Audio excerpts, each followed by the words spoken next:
Good morning students. आज हम class 10th में लेसन नंबर 10 जीने की कला के बारे में समझेंगे। इस लेसन के लेखक का नाम है मौलाना अबुल कलाम आज़ाद। इसका जन्म हुआ था सन 1885 को और मृत्यु हुई थी 1958 को। जाने माने शिक्षाविद चिंतक मौलाना अबुल कलाम आज़ाद स्वतंत्र भारत के प्रथम शिक्षा मंत्री थे।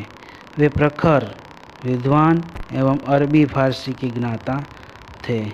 साहित्य के क्षेत्र में आप ललित और चिंतनात्मक निबंध लेखक के रूप में जाने जाते हैं। आपकी दृष्टि से मनुष्य सर्वश्रेष्ठ प्राणी है जिसे अन्य सजीवों से अलग तरह से रहना चाहिए।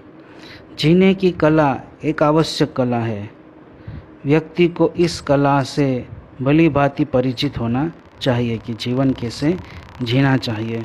उसे चाहिए कि जीवन को भली भांति जिए, अच्छी तरह सोच समझ कर जिए। मरते मरते नहीं जीना चाहिए। हमें मरते मरते नहीं जीना चाहिए मगर खुशी से जीना चाहिए। और मृत्यु के बारे में कभी सोचना ही नहीं चाहिए कि मैं मर जाऊंगा, मेरी मृत्यु हो सकती है। ऐसे जीवन नहीं जीना चाहिए। हमारे जीवन में हरियाली की आवश्यकता है, खुशियों की आवश्यकता है, सूखेपन या बंजरता की नहीं।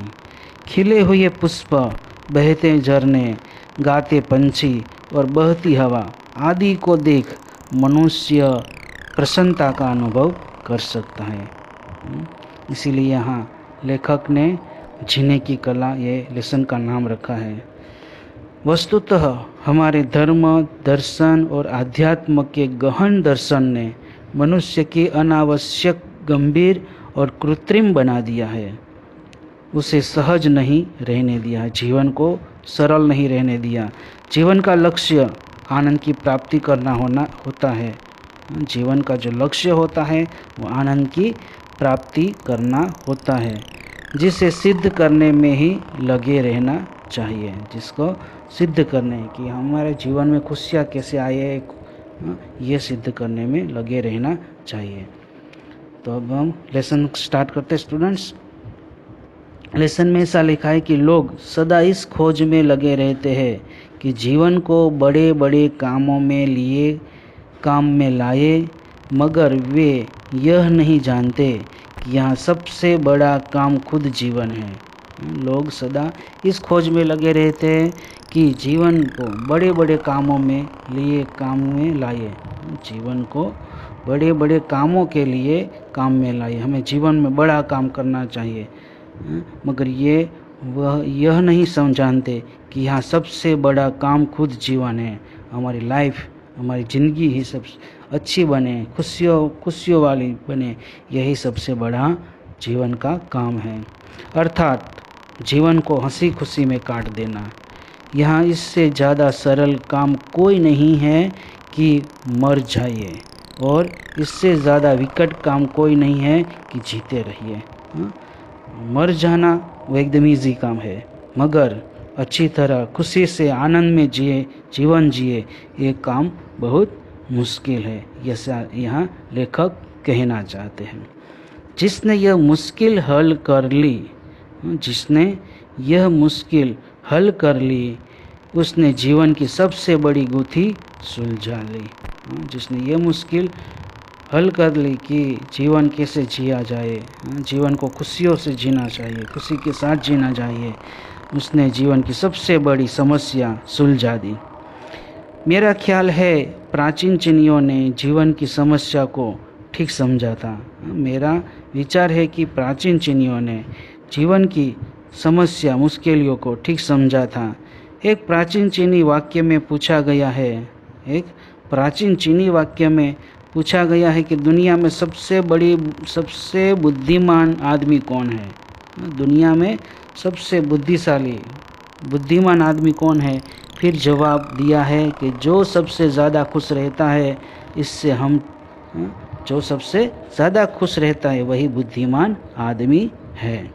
इससे हम चीनियों का जीवन संबंधी दृष्टिकोण समझ सकते हैं, यानी कि इससे हम चीनियों का जीवन जीने का जो कैसे जीवन जीते हैं वो हम समझ सकते हैं। अगर आपने संसार की हर स्थिति में प्रसन्न रहने की कला सीख ली है तो विश्वास कीजिए कि आपने जीवन का सबसे महान काम सीख लिया है। अगर आपने संसार की हर स्थिति में प्रसन्न खुश रहने की कला सीख ली है तो विश्वास कीजिए कि आपने जीवन का सबसे बड़े से बड़ा काम सीख लिया।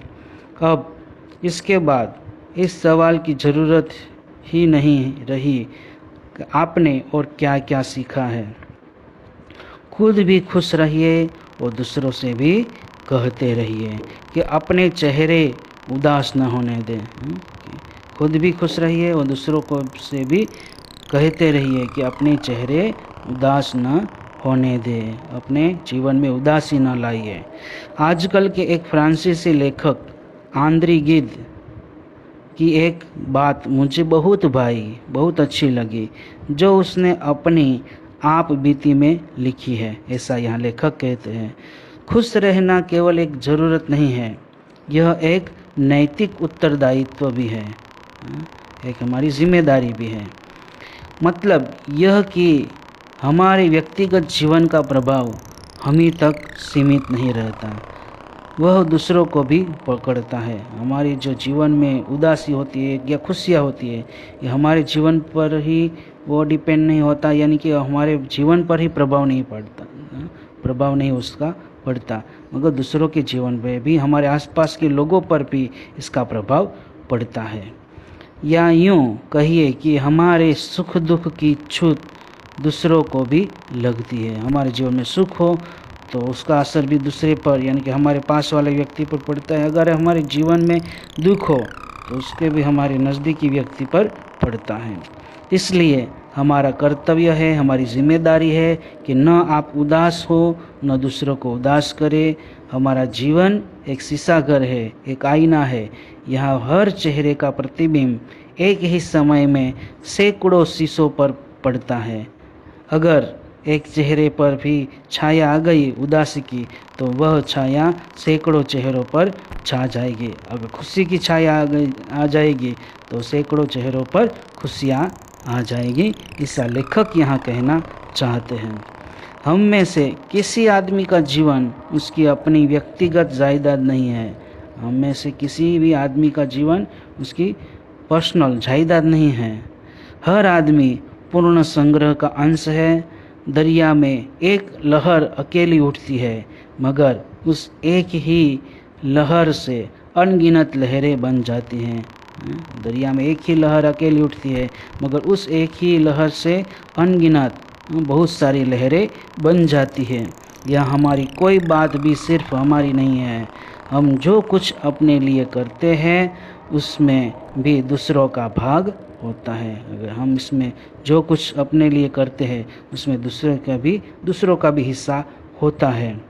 हमारी कोई खुशी भी हमें खुश नहीं कर सकेगी।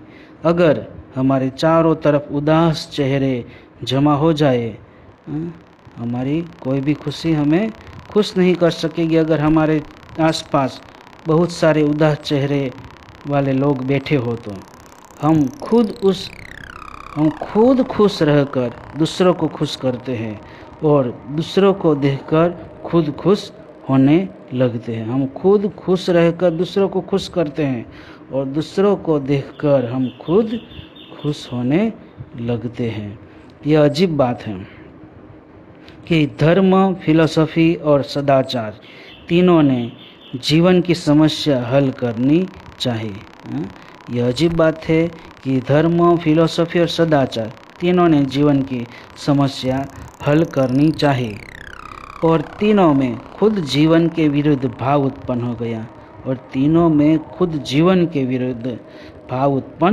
हो गया इसीलिए लोग समझते हैं कि कोई आदमी जितना ज़्यादा बुझा दिल और सूखा चेहरा लेकर फिरे वो उतना ही ज़्यादा धार्मिक, फिलोसोफर और सदाचारी है। मानो ज्ञान और पवित्रता दोनों के लिए दुख का जीवन अनिवार्य हो गया। मानव ज्ञान और पवित्रता दोनों के लिए दुख का जीवन अनिवार्य हो गया।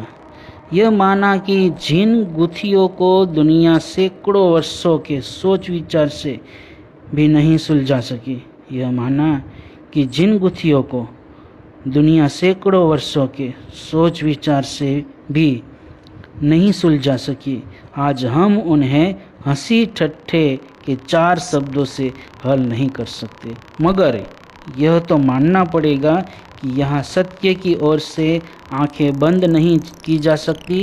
एक भक्त, एक साधु, एक फिलोसोफर का सूखा चेहरा बनाकर हम उस चित्र में नहीं खप सकते जो प्रकृति के विश्वकर्मा हाथों ने यहाँ खींच दिया है। जिस चित्र में सूरज का चमकता हुआ मस्तक, चांद का हंसता हुआ चेहरा, तारों की झिलमिलाती हुई आंखें, पेड़ों का नृत्य, पंछियों का संगीत, बहते हुए पानी की तरंगे, खिलते हुए फूलों की बहारें अपनी शोभा दिखा रही है, ये प्रकृति अपनी शोभा दिखा रही है, वहाँ हम एक बुझे हुए दिल और सूखे हुए चेहरे के साथ स्थान नहीं पा सकते हैं। वहाँ हम एक बुझे हुए दिल और सूखे हुए चेहरे के साथ ये स्थान, वहाँ हम जगह नहीं प्राप्त कर सकते। प्रकृति की इस रूप सभा में तो वही जीवन सज सकता है जो अपने वक्ष में दमकता हुआ दिल और चेहरे पर चमकती हुई आंखें रखता हो, और जो चांदनी में चांद की तरह निखर कर, तारों की छाह में तारों की तरह चमक कर, फूलों की क्यारी में फूलों की तरह खिलकर अपना स्थान ले सकता है, वही इस प्रकृति के साथ स्थान प्राप्त कर सकता है। ठीक है स्टूडेंट्स, तो यहाँ आपका ये लेसन 10 जीने की कला पूरा होता है।